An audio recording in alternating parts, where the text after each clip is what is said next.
Okay, yeah, so I'm back from Turkey earlier than expected. In fact, today I'm supposed to be sitting on the procedure table getting my hair transplanted, but that didn't work out as expected. Alyssa and I traveled over Friday. We left at, 11:30 in the morning. It's an 11-hour flight, so get into Istanbul at 5:30 a.m. local time. And we're super excited. There's a limo coming to pick us up. We're excited to get back to the hotel and get cleaned up, maybe take a quick nap so we can go check out and explore the area. So we rush off the plane only to get to the passport check and find out that our passports are nowhere to be found. So we had our passports when we got onto the plane. We had them with the tickets. They had to check our tickets. We get on the plane. We leave the airplane. No passports. So what's going on? We can't get back in the airplane, obviously, so we have to go to the information desk and say, hey, we can't find our passports. What do we do? They said, oh, well, we can't let you in the country without passports. We're going to have to send you back. I'm like, yeah, that's funny. And he has a straight face. Yeah, we can't go in the country without passports.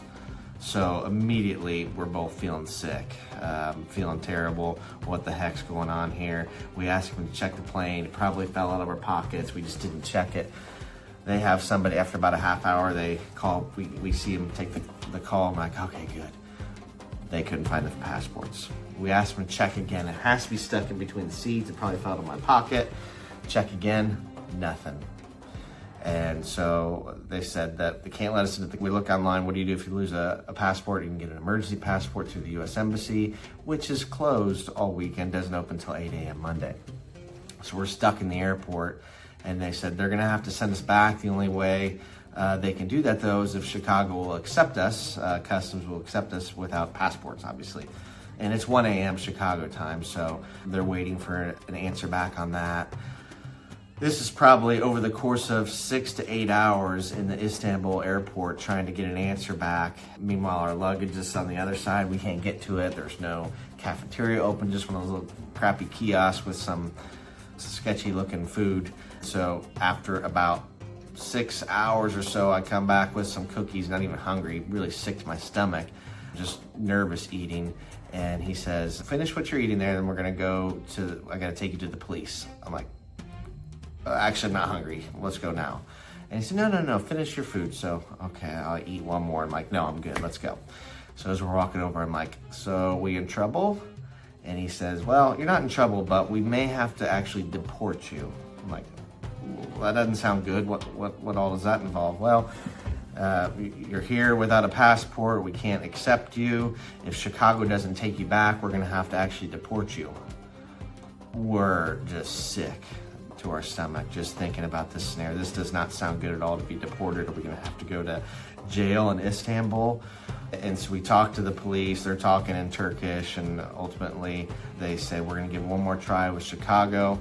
Finally, Chicago responds and says, we'll take them back. So we have to pay to change our flight from Thursday to that Saturday. And we wait around until about 2:30 when the flight takes off. We get on that flight. We're just exhausted, by the way, because we barely slept on the flight over, because we're excited. We're trying to take advantage of the perks of Turkish Airlines. And then we get on another 11-hour flight, just exhausted. We just pass out. When we get back to Chicago, we're like, oh, how's this gonna go? Are we gonna get our bags back? Are they gonna let us in? We don't have passports. Well, luckily, just about a week prior, Chicago O'Hare had switched over from showing your passports when you come back in to just a picture verification. So we were good there. And somehow our bags showed up.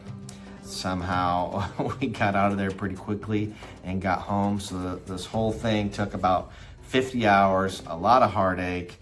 Big kudos to Alyssa, because I feel like a lot of, especially when the suspicion is that I lost the passports, a lot of spouses wouldn't have been so understanding, but she was great. Having said that, if I do go back to get the procedure done, I don't think she's interested in going back a second time.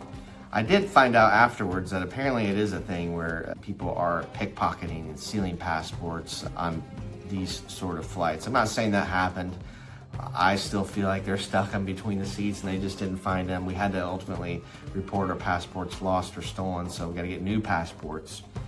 What a pain. It was devastating. I will say, though, that during this, I thought back to the Jocko Willink video, Good. If you haven't heard of that, I'll put it in the description below, but he just talks about bad situations come up and you got to just look at the good in that, which is very hard to do sometimes. And so in the middle of this, I'm like, what are the good in this situation? Good. We get to go back home, spend some extra time together just on a staycation, get to see the kids sooner. Good. I don't have to have the 2 to 3 week recovery time. Good. Maybe there was a reason why we weren't supposed to be there. Maybe something was going to go bad while we were there. And so it's a good thing that we got to head back. On the other hand, I thought, well, I'm just stupid and I just lost our passports. So I don't know if there was supposed to be a sign here or not. But regardless, we're back. I got to reschedule. Who knows when, because I got to get passports first. And just thought I'd put this out there to explain, because I think people were expecting me to come back with a full head of hair. As my friend Jesse put it, he's glad I made it out of No Hair Airport safely. And as my coach Robin Smith put it at Crack CrossFit, well, she actually put it into a workout. Instead of Turkish get-ups this morning for the workout, she did Turkish get-outs, because without a passport, you get out of our country. All right, well, more to come soon. Hopefully I can get this done before too long.